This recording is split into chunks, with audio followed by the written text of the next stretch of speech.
single ticket. Rampo Edogawa. Part 1. I do know about it, at least to some extent. It was quite the extraordinary case, after all. The whole town was buzzing with rumors about it. But I doubt I know as much as you do. Care to share?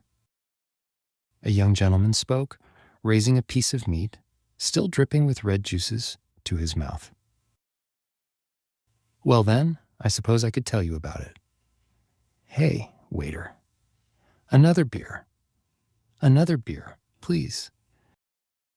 Despite his refined appearance, the other young man had an unruly mop of hair, wildly unkempt.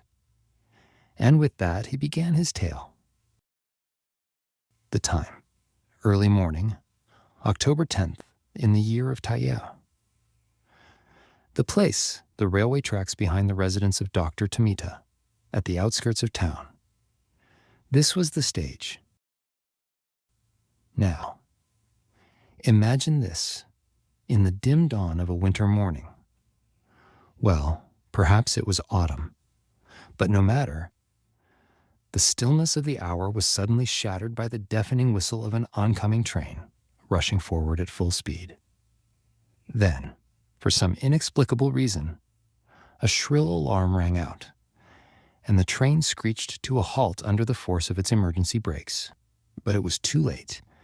Just before the wheels ground to a stop, a woman was struck and killed. I happened to witness the scene myself. It was my first time seeing such a thing, and let me tell you, it was truly an unpleasant experience. That woman, she was none other than Dr. Tomita's wife.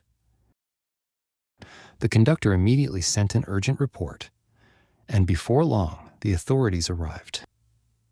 A crowd of curious onlookers gathered. Someone ran to inform the doctor, and soon the shocked Dr. Tomita and his servants came rushing out. And right at the height of the commotion, as you may recall, I was passing by, having returned to town for a visit and taking my usual early morning walk. That's how I ended up at the scene. The investigation began. A man who appeared to be a police doctor examined the wounds. Once his inspection was complete, the body was promptly carried into Dr. Tomita's residence. To the casual observer, the case seemed to have been quickly and neatly resolved. That was all I saw with my own eyes. The rest is a reconstruction based on newspaper reports, along with a bit of my own speculation.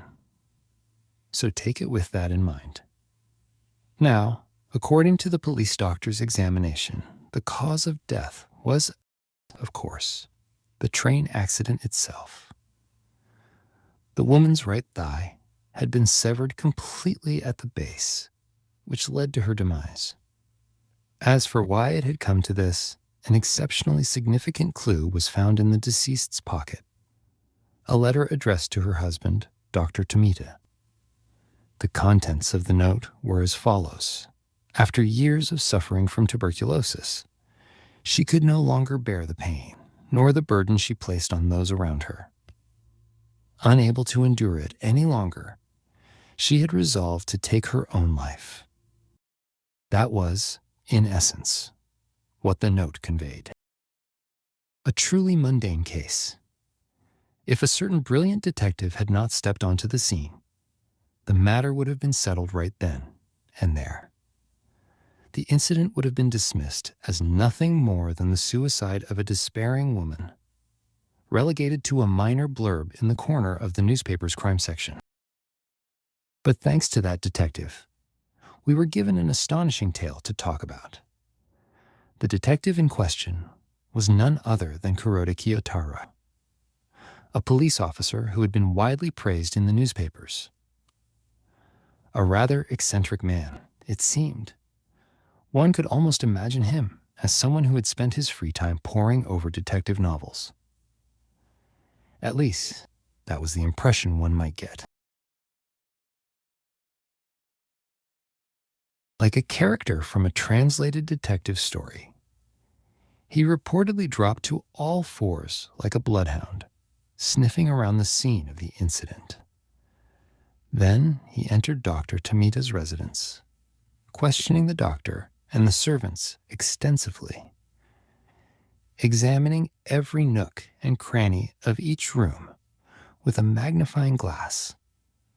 It was as if he were demonstrating the latest forensic techniques, leaving no stone unturned. And when he finally stood before the police commissioner, he declared, "We need to investigate this further." At this, the entire room was thrown into a flurry of activity, and a decision was made to proceed with an autopsy. At the university hospital, under the scalpel of a renowned doctor, the truth was uncovered, just as Detective Kuroda had suspected. There were clear indications that the victim had ingested some kind of poison before the train had struck her.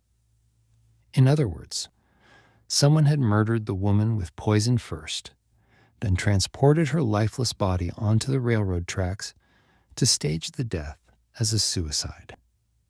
It was, in reality, a heinous act of murder. At the time, the newspapers ran sensational headlines like, "Who is the murderer?" fueling the public's curiosity to a fever pitch. And so, the assigned prosecutor summoned Detective Kuroda to begin the next stage of evidence examination. Now, the evidence that the detective rather theatrically presented consisted of 3 items. First, a pair of short shoes. Second, a plaster cast of a footprint. And third, several crumpled scraps of discarded paper. Quite the romantic selection, wouldn't you say? With these 3 pieces of evidence, the detective boldly claimed that Dr. Tomita's wife had not committed suicide. She had been murdered. And what's more, the murderer was none other than Dr. Tomita himself. What do you think? Quite an interesting turn of events, isn't it?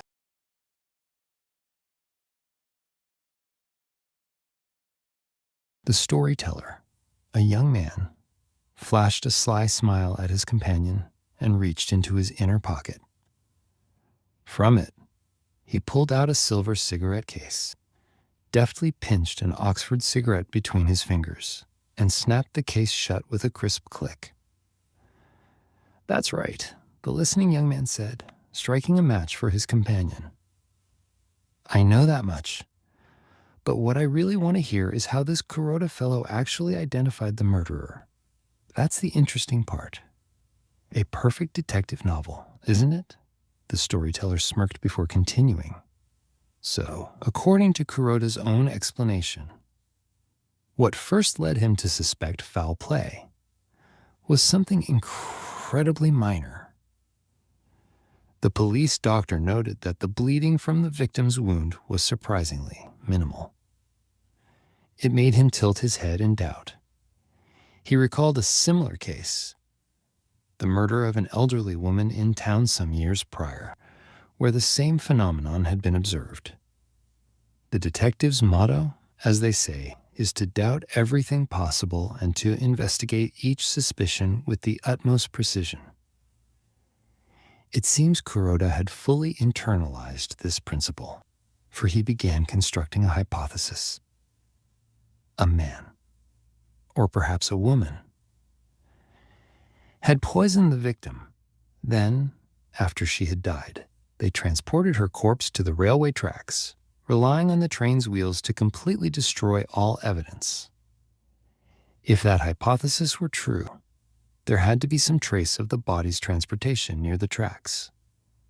And, as luck would have it, the weather played right into the detective's hands.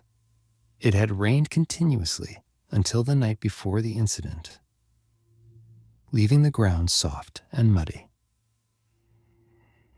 Any footprints made after the rain had stopped at midnight, and before the train incident at 4 a.m. were preserved perfectly in the dirt. That was when Kuroda began his dog act, crawling around like a bloodhound, sniffing out the clues. But wait, let me sketch out a rough map of the scene. Soda, the name of the storytelling young man, reached into his pocket, pulled out a small notebook, and quickly began sketching a simple diagram with his pencil. The railway tracks were elevated slightly above the ground, and both slopes on either side were covered in grass. Between the tracks and the back entrance of Dr. Tomita's residence, there was a fairly wide open space, large enough to fit a tennis court, at least. It was a gravelly patch of land without any vegetation. The footprints were found on this side, the opposite side of the tracks. The side away from the doctor's house was nothing but rice fields, with the distant silhouette of a factory chimney rising on the horizon. The kind of scenery you'd find in the outskirts of town. The railway stretched from east to west, with the western edge of the town ending where Dr. Tomita's house and a few other modern-style residences stood. Imagine a row of houses continuing parallel to the railway, forming a long stretch of human habitation. Now, when Kuroda the detective went crawling around like a bloodhound in the empty lot between the house and the railway, what do you think he found? There were over a dozen overlapping footprints, all converging on the spot where the victim was struck. At first glance, it was impossible to distinguish anything. But after painstakingly categorizing each set of footprints, he identified several distinct types: barefoot prints, Gitta sandal marks, and different varieties of shoe prints. When he compared the number of distinct footprints to the number of people present at the scene, he realized there was one extra, one that didn't belong to any of the known individuals. A set of footprints with no apparent owner had been found. And what's more, they were made by shoes. At that early hour, the only people wearing shoes were the authorities, and none of them had left the scene yet. That alone was suspicious. Upon closer examination, Kuroda discovered something even more interesting. The unknown shoe prints originated from Dr. Tomita's residence. "That's incredibly detailed," remarked the listening young man, Matsumura, inserting himself into the conversation. "Well, a lot of this comes from the sensationalist papers. When it comes to cases like this, they tend to report extensively, focusing on the most dramatic details.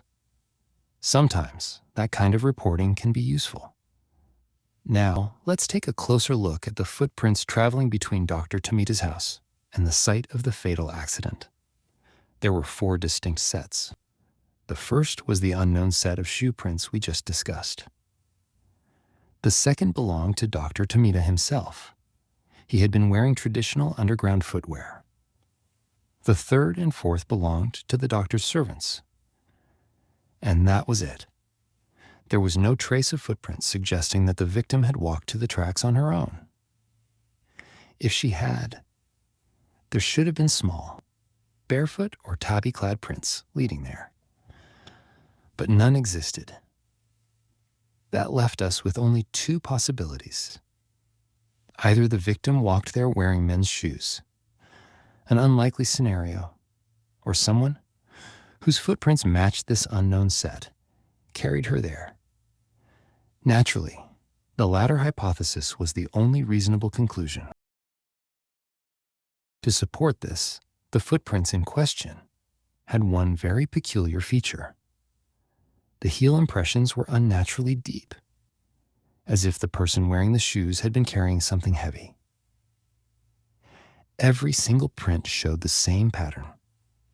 Detective Kuroda deduced that this was proof the person had been carrying a burden, likely the lifeless body of the victim. The extra weight had caused the heels to sink more deeply into the ground. The newspapers absolutely loved this revelation. Kuroda's insights into footprints were glorified in the sensationalist press. According to one of yesterday's papers, he waxed poetic about how much footprints can reveal about a person. He went on about how certain prints indicate a limp, others suggest blindness, and yet others betray the presence of a pregnant woman. If you're interested, you should take a look at yesterday's red top newspapers. They really went all in on it. To keep things from dragging on, I'll skip the finer details. The key discovery was this: after a painstaking investigation, Detective Kuroda managed to unearth a pair of shoes from beneath the veranda of the inner chambers of Dr. Tomita's house. And these shoes? They were an exact match for the unknown footprints at the scene. Unfortunately for the good doctor, his household servants confirmed that these shoes were regularly worn by none other than Dr. Tomita himself. There were plenty of additional supporting details. For one, the servants' quarters were located quite a distance from the rooms occupied by the doctor and his wife. That night, the two maids, both women, had been sound asleep. They only awoke when the commotion began in the morning, meaning they had no knowledge of anything that happened during the night. More damning still, Dr. Tomita, who often spent nights away from home, had uncharacteristically stayed in that night. Then there was the underlying tension within the household, a crucial element that gave weight to the theory supported by the footprints. Dr. Tomita, as you probably know, was the son-in-law of the late Dr. Tomita, a highly respected scholar. His wife had been born into the family, an heiress raised with a sense of entitlement. She was not only afflicted with chronic tuberculosis, but her looks were nothing to boast of, and to top it all off, she was prone to severe hysterical episodes. Given these circumstances, it's easy to imagine the kind of strain that must have existed between husband and wife. The facts confirmed it. Dr. Tomita had secretly maintained a mistress. She was a former geisha, a woman he doted on excessively. Now, I'm not saying this particular choice of lifestyle should necessarily alter our perception of the man's character. But hysteria, well, that's the kind of affliction that can drive even the most patient of husbands to madness. It's not hard to see how, given all these factors, everything built up to a breaking point that resulted in tragedy. At least, that's the line of reasoning. And it's one that holds together quite logically, don't you think? But there was still one lingering mystery, perhaps the most perplexing issue of all. I'm talking, of course, about the note found in the victim's pocket. As I mentioned before, investigations confirmed that it was indeed written in Dr. Tomita's wife's handwriting. So how, then, could she have penned such a note? One that clearly didn't align with her true intentions. For Detective Kuroda, this was the toughest puzzle to crack. He later admitted that this part of the case gave him the most trouble.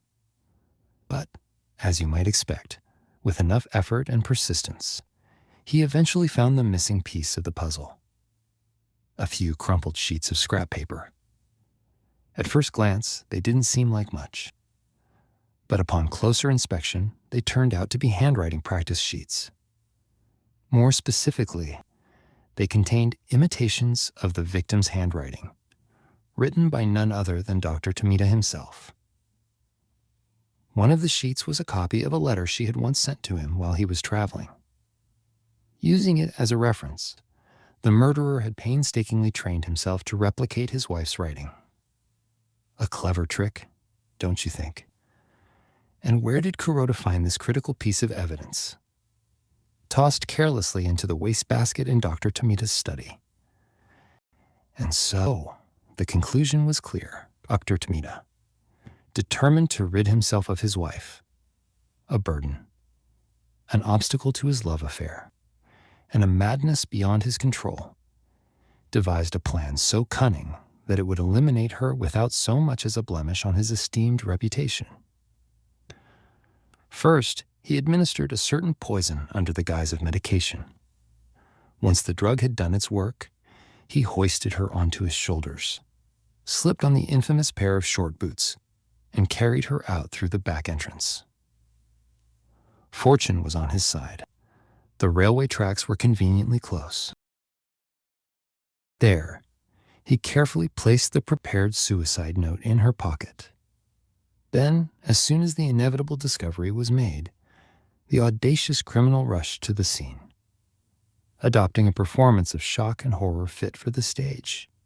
Now, the question remained, why had he chosen such a perilous path instead of simply divorcing her? This particular theory may have been the newspaper's own speculation, but one article suggested two possible reasons. First, out of a sense of duty to the late Dr. Tomita Sr., the professor feared the public condemnation that would come with abandoning his wife. And second, perhaps the more compelling reason for a man willing to commit such a brutal act. His wife had inherited a modest fortune from her parents. If he divorced her, he would lose that inheritance. But with her death, it would remain within his reach. And so, with the arrest of Dr. Tomita, the rise of Kiyotaro Kuroda's reputation, an unexpected windfall for the newspaper reporters, and a major scandal for the academic world, the whole town is now abuzz with this case, just as you said. It is, without a doubt, a rather dramatic affair. Soda finished his tale with a flourish, then downed the rest of his drink in one swift gulp. For someone who just happened to witness the crime scene, you certainly went to great lengths to investigate, Matsumura remarked. But that detective, Kuroda, he's quite a sharp fellow for a policeman, isn't he? A novelist, more like, Soda smirked. I see what you mean, Matsumura nodded. An excellent novelist at that. One might even say he crafted a story more compelling than any fiction. But, Soda continued, slipping a hand into his vest pocket and fishing for something. I'd say he's nothing more than a novelist. What do you mean? Matsumura asked, his curiosity piqued. There was a glint in his eye, a flash of anticipation, as though sensing the approach of something extraordinary, something unattainable. Soda withdrew a small slip of paper from his pocket and placed it on the table. Do you know what this is? He asked. Matsumura glanced at the slip, then frowned. It's a receipt from PL Trading Company, he said. So what? That's right. A receipt for 40 sen, the rental fee for a third-class express train pillow. I happened to pick this up at the site of the accident, and with this, I will prove Dr. Tomita's innocence. Don't be ridiculous. You must be joking, Matsumura scoffed. Though his tone was not entirely dismissive, there was a flicker of doubt, as if he was only half convinced of his own skepticism. Regardless of evidence, Dr. Tomita should be innocent. Think about it. Are we really going to bury a scholar of his caliber over the life of one hysterical woman? Tomita isn't just a man. He belongs to the world. He is a man whose work is counted among the greatest minds of our time. Who in their right mind would even conceive of such a foolish injustice? Matsumura paused, then added, Actually, I was planning to visit the professor's vacant residence on the 1:30 train today. There are a few things I'd like to ask his housekeeper. As he spoke, Soda glanced at his wristwatch. Then, with a swift motion, he picked up his napkin and rose from his seat. The professor will likely speak in his own defense, and sympathetic lawyers will no doubt argue on his behalf. But the key piece of evidence I hold here, this slip of paper, belongs to no one else. You want to know what it means. Be patient. I need to investigate further before everything falls into place. My reasoning still has a small gap, and I intend to fill it. He turned to the waiter.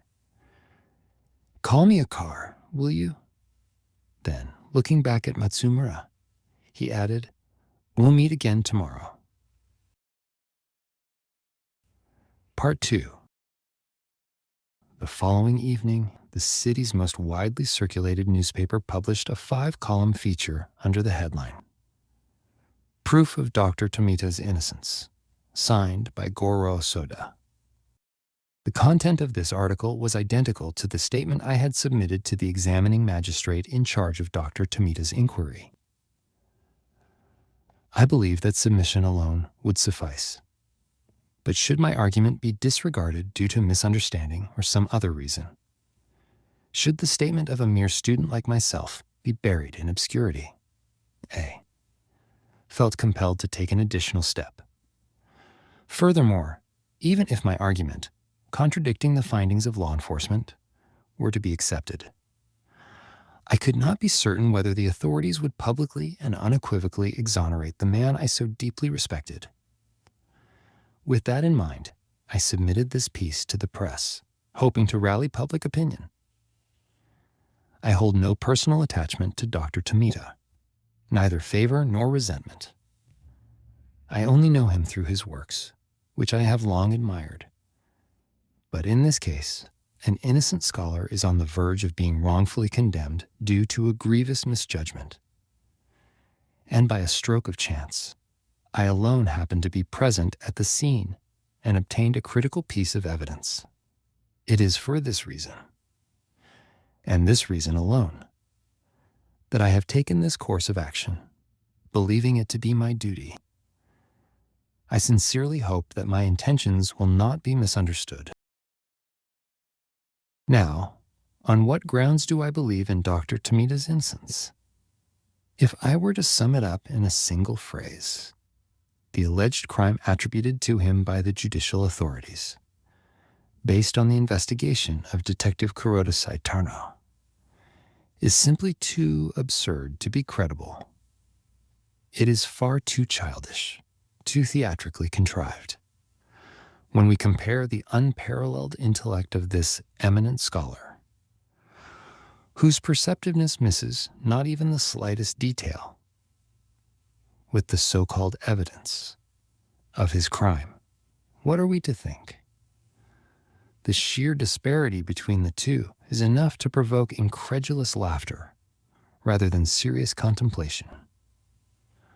Are we truly to believe that a man of Dr. Tomita's intellectual stature would leave behind such amateurish evidence as conspicuous shoe prints, practice sheets for a forged suicide note, and even a poisoned glass, thus allowing Detective Kuroda to claim his moment of glory?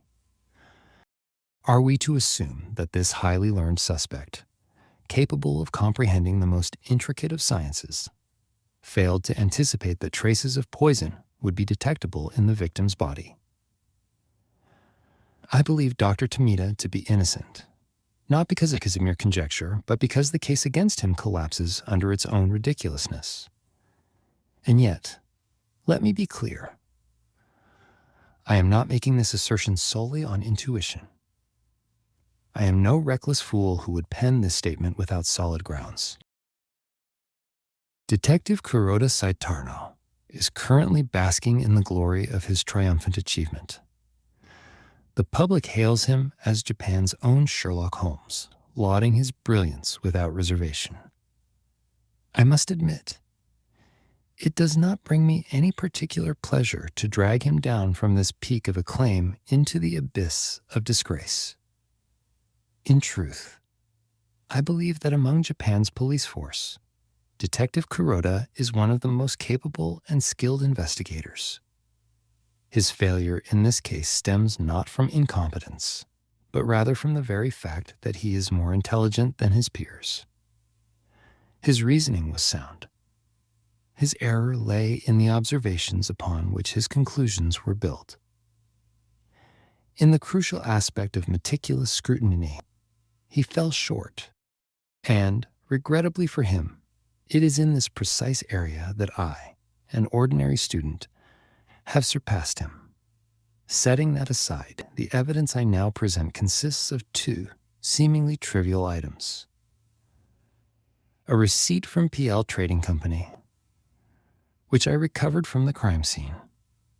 Specifically, a ticket for the rental fee of a pillow from a third-class express train. The shoelace from Dr. Tomida's short boots, which is currently being held by the authorities as evidence. That is all. To the general reader, these items may appear utterly insignificant, even worthless. However, those experienced in criminal investigations will understand that even a single strand of hair can serve as decisive proof in solving a crime. To speak candidly, my investigation began with a chance discovery. On the day of the incident, as I stood among the onlookers watching the forensic team at work, I happened to notice something peculiar. Beneath a stone on which I had been sitting, a small scrap of white paper peeked out ever so slightly. If not for the date stamped on that piece of paper, I might never have given it a second thought. But by sheer luck, fortunate for Dr. Tomita, at least, my eyes caught sight of that date, and it burned itself into my mind like a revelation. The stamp read, October 9th, Taisho. The day before the incident, I removed the stone, which must have weighed at least 5 or 6 kanmei, and picked up the rain-damaged scrap of paper. It turned out to be a receipt from PL Trading Company. That was the moment my curiosity was piqued. Now, there are 3 critical oversights in Detective Kuroda's investigation of the crime scene. The first is this very receipt, which I happened to discover by chance. Setting that aside, however, there remain at least 2 additional points where his examination was demonstrably careless. Even regarding the receipt, had Kuroda been truly meticulous, he might have discovered it himself rather than missing it entirely. The reason is simple. The stone that had covered the receipt clearly belonged to the unfinished drainage system behind Dr. Tomida's residence. It was a type of rock that, to anyone paying attention, was obviously out of place where I found it. Sitting alone, far from the others, near the railroad tracks. Someone had deliberately moved it. A more observant investigator might have questioned this anomaly. Furthermore, when I picked up the receipt, I immediately showed it to one of the officers conducting the on-site inspection. His response? He dismissed it outright, barking at me to step aside as if I were an annoyance. To this day, I could still identify him among the investigating officers. The second critical point concerns the so-called footprints of the perpetrator. These prints were traced from the back entrance of Dr. Tomita's residence to the railroad tracks where the body was found. However, what Kuroda failed to account for, a fact that should have raised immediate suspicion, was that there were no returning footprints leading back to the Tomita residence. How did Kuroda interpret this significant discrepancy? Unfortunately, the careless newspaper reporters neglected to report on this point, leaving me to speculate. However, I assume that Kuroda reasoned that after placing the victim's body on the tracks, the perpetrator must have taken a detour, perhaps along the railroad itself, to avoid leaving more prints on the way back. In truth, it was possible to return to the Tomita residence without leaving any visible footprints by taking a slightly longer route along an area where the ground was firmer and less likely to retain impressions. Furthermore, the discovery of the matching pair of short boots within Dr. Tomita's home likely cemented Kuroda's conclusion.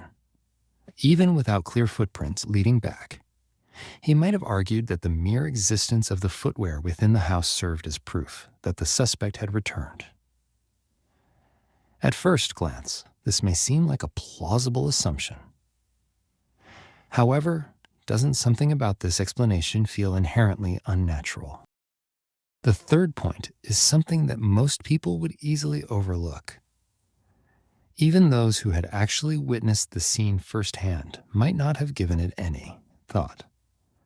However, it was precisely this minor detail that caught my attention. The presence of a dog's footprints scattered across the entire area, particularly running parallel to the so-called perpetrator's footprints. Now, why did this detail stand out to me? When a tragic accident or death occurs, it is common for a nearby dog to react, whether by barking, running around, or otherwise displaying some form of distress. What I found odd was that these footprints, clearly those of a dog, led directly to the back entrance of Dr. Tomita's house. And yet, despite the commotion at the scene, the dog itself was nowhere to be seen. This struck me as highly unnatural. If the victim's pet dog had indeed been present at the time of the incident, why would it not rush out to the crowd gathering near the tracks? The absence of such a reaction raised a disturbing question. Was it possible that the dog had witnessed something that necessitated its removal from the scene? With this, I have now laid out all the evidence, or rather, all the inconsistencies that led me to doubt the official conclusion. By this point, I suspect that any keen-eyed reader has already begun to piece together the truth that I am about to reveal. For those who have not yet arrived at the answer, my following conclusion may come as a shock. But regardless, I must now state it plainly. That day, when I returned home, I still held no particular opinion regarding the case. Even the 3 points I had just outlined had not occupied my mind with any depth. Here, I have deliberately laid them out clearly for the reader's benefit, to highlight their significance. But at the time, I had not yet given them much thought. However, the following morning, and again on the day after that, as I read the newspaper each day, I came across the shocking news. The very man I deeply respected, Dr. Tomita, had been taken in as a suspect.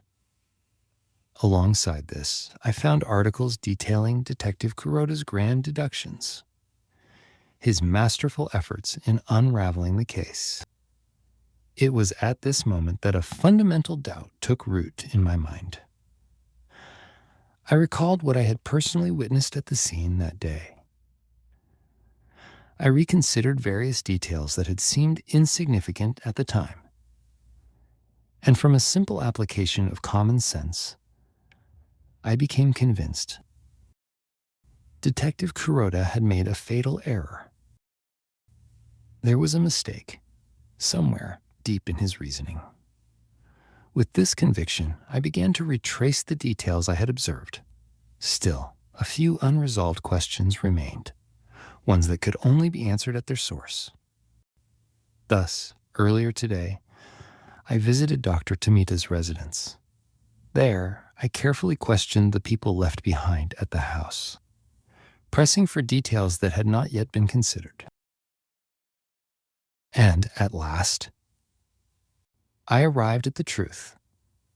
Now, I will lay out the steps of my reasoning, following the exact path that led me to this conclusion. As I mentioned before, the starting point of my deduction was the PL Trading Company's receipt slip.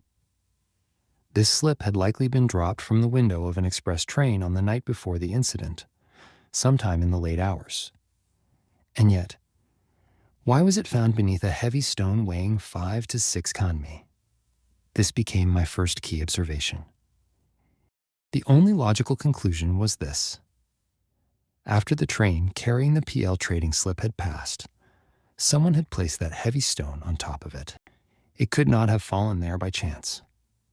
It was equally unlikely that the stone had accidentally fallen off a passing freight car or rolled there on its own from the railway tracks. Its placement was deliberate. So then, where had the stone come from? Given its considerable weight, it was unlikely that someone had carried it from a great distance. The most probable source was obvious. The stone had been taken from the collection of rocks stacked behind Dr. Tomita's house, meant for constructing a drainage system. This could be confirmed not only by its location but also by its distinctive wedge-like shape, which perfectly matched the stones in that pile. This led me to a second, crucial deduction.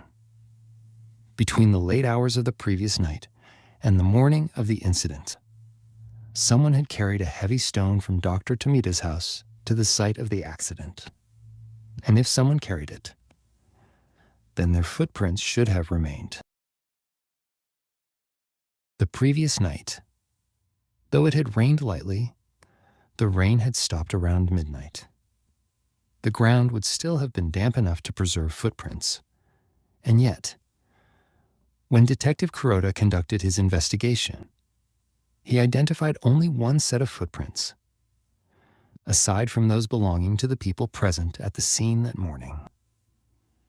The so-called footprints of the murderer, which meant the person who carried the stone and the murderer were one and the same. At this point, I was struck by a baffling contradiction. Why would the murderer carry a heavy stone to the scene of the crime? What possible purpose could that serve? It seemed like a completely absurd act, and yet the evidence was undeniable.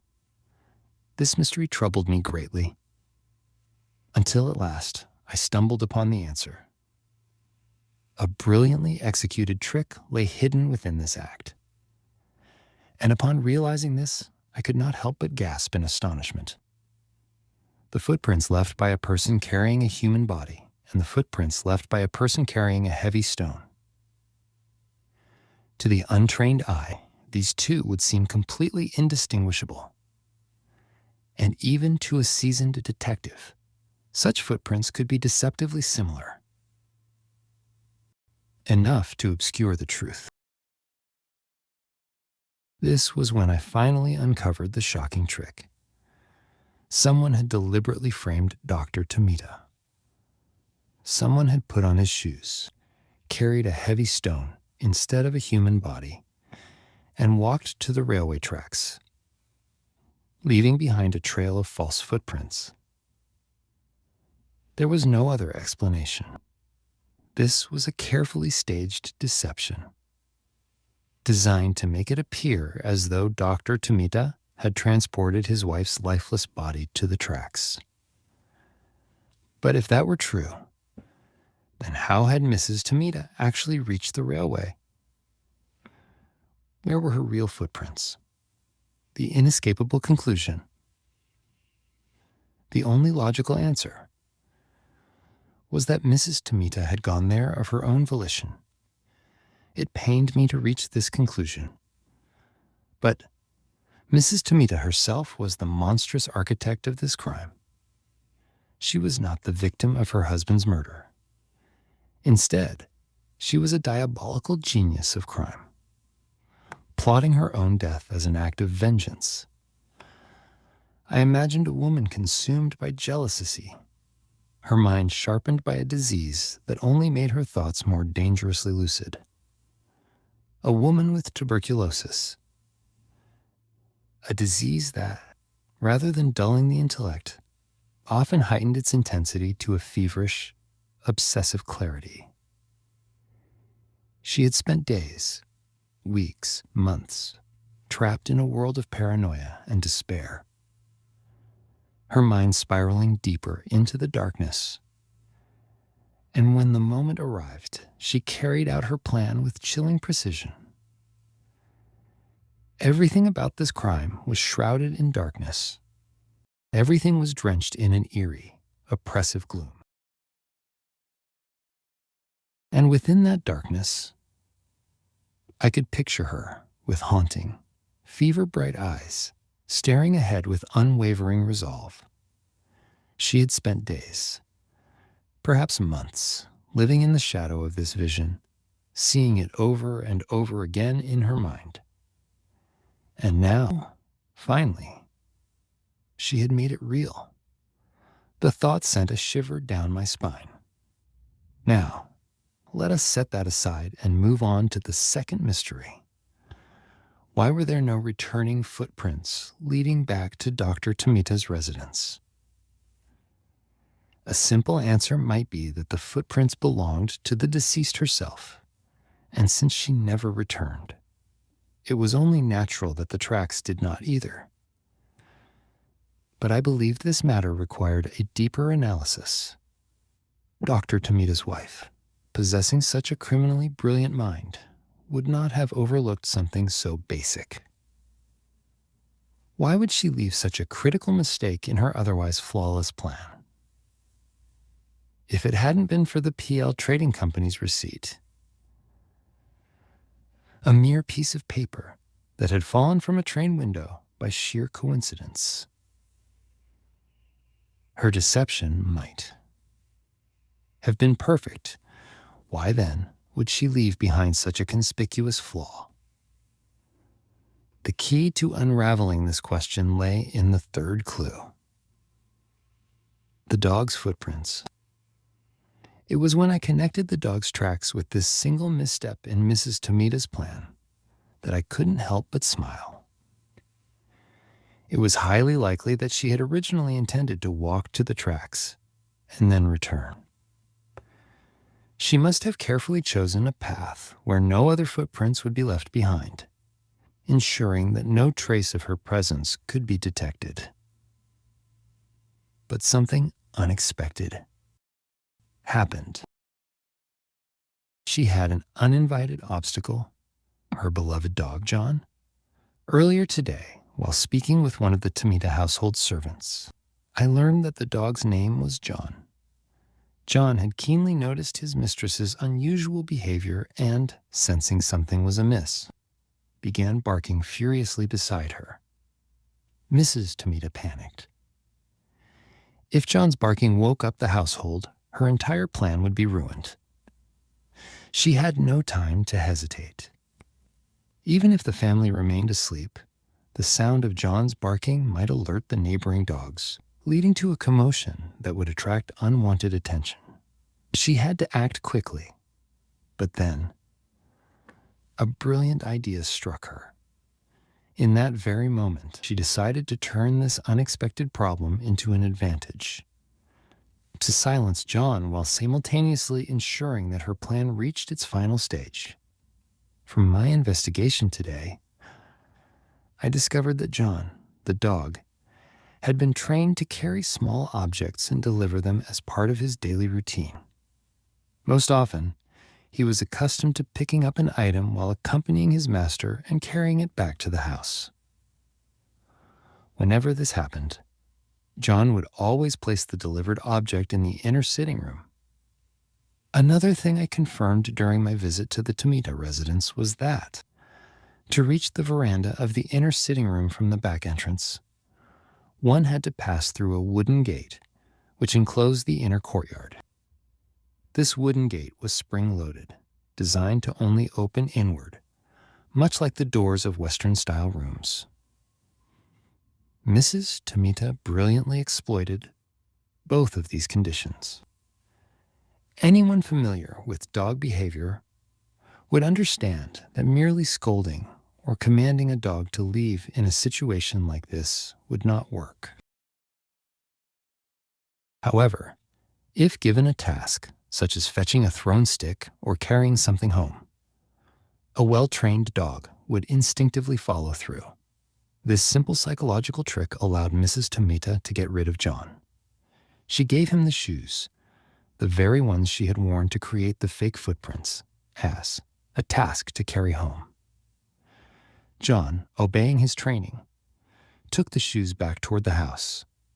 At that moment, Mrs. Tomita must have desperately hoped for two things: that John would leave her alone, taking the shoes back to their usual place on the veranda of the inner sitting room; that the spring-loaded wooden gate, which could only open inward, would prevent John from returning to the scene. Most likely, the rain shutters of the veranda had been closed, meaning that, unlike usual, John was unable to complete his routine. And so, the single greatest flaw in her plan was accidentally erased. The returning footprints never appeared, because the shoes never returned with her. The explanation for why the footprints did not return, and how the dog's footprints tied into the case, remains speculative. I acknowledge that some may criticize my reasoning as being overly intricate. Perhaps, instead of a deliberate ploy, the lack of returning footprints was simply a genuine oversight on Mrs. Tomita's part. Perhaps the dog's footprints were merely an expected result of her initial plan for disposing of the shoes. However, either way, my central claim remains unchanged. Mrs. Tomita orchestrated the crime. Now, a crucial question remains. How could a single dog carry an entire pair of shoes at once? The answer lies in the second piece of evidence I have yet to elaborate on: the shoelaces of the doctor's confiscated shoes, which are still in police custody. During my visit to the Tomita residence, I painstakingly verified a crucial detail through the house servant, Mr. A. When the police seized the shoes, they were tied together at the laces, just as one might find at a theater's cloakroom, where shoes are bundled together for storage. Did Detective Kuroda pay attention to this crucial detail? Or, in his eagerness to uncover evidence, did he overlook its significance? Even if he did notice it, did he simply assume that the killer had tied them together for some unknown reason before hiding them under the veranda? If so, that assumption would have been his fatal error. Because had he recognized its significance, he could never have drawn the conclusion he did. Thus, the dreadful woman of curses, having consumed the poison she had prepared, lay down upon the railway tracks, her lips curling into a chilling smile as she awaited the moment when the thundering express train would bring her elaborate scheme to its final act. In her dying vision, she must have pictured her husband's disgrace, the collapse of his honor, the humiliation of his imprisonment, and his suffering within the cold walls of a prison cell. As for the container of the poison, I have no knowledge of its whereabouts. However, should some curious reader take it upon themselves to thoroughly search the area around the railway tracks, I have little doubt that, buried deep within the muddy waters of the adjacent rice fields, something of significance may yet be found. Regarding the suicide note, allegedly discovered within her garments, I have thus far made no mention. However, much like the planted footprints and other deceptions, this note was nothing more than a carefully premeditated piece of false evidence. I did not personally see the note, so my argument remains speculative. Yet, if an expert in handwriting analysis were to carefully examine it, I have no doubt that it would become evident that Mrs. Tomita had consciously mimicked her own handwriting, and that the contents of the letter, in their supposed sincerity, would prove to be nothing less than a grotesquely honest confession. As for the smaller details, I will not trouble myself with counter-arguments or further explanations. For surely, after reading this account. The truth must already be apparent to all who have followed it closely. Finally, as for the reason behind the wife's suicide, it is, as the esteemed readers may already suspect, exceedingly simple. According to what I learned from Dr. Tomita's servant, Mr. X, and as noted in the suicide letter, the wife was indeed a severe sufferer of tuberculosis. Would this not, in itself, explain the motive behind her suicide? That is to say, driven by her insatiable desire, she sought to accomplish two goals with a single death: a suicide of despair and a final, vengeful act of love. With this, my statement comes to an end. Now, I can only hope that the investigating magistrate will summon me as a witness at the earliest opportunity. On the same day, at the same restaurant, seated at the same table as the day before, Sawada and Matsumura faced each other once again. "You've become quite the rising star," Matsumura said, praising his friend. Sawada smiled and replied, "I only take joy in having contributed, even slightly, to the academic world. If, in the future, Dr. Tomita were to publish a work that shakes the global academic community, I believe I'd be well within my rights to demand that his signature on the title page be accompanied by the gold-lettered inscription, co-authored by Gordo Sawada." As he spoke, Sawada ran his fingers through his unkempt, tangled hair, as though combing it. "Still, I never imagined you were such an exceptional detective," Matsumura remarked. "Detective?" Sawada scoffed. "Please correct that to fantasist. Honestly, I have no idea where my imagination might carry me next. For instance, had the accused not been the great scholar I so deeply admire, I might very well have spun an entirely different tale, one in which Dr. Tomita truly was the murderer." Matsumura raised an eyebrow. "Think about it," Sawada continued. "Even the very evidence I presented with such conviction, what if I had simply dismissed it all? The so-called proof I so confidently laid out could, in fact, be interpreted in entirely different ways. Each and every piece of it is ambiguous at best." He paused, then added with a smirk, "There's only one piece of evidence that holds undeniable certainty: the PL Trading Company's ticket. But even that, what if I hadn't found it under the stone, but rather beside it?" Sawada leaned forward slightly, studying Matsumura's face, waiting for his reaction. Seeing his friend still struggling to grasp his meaning, he let out a knowing, enigmatic smile.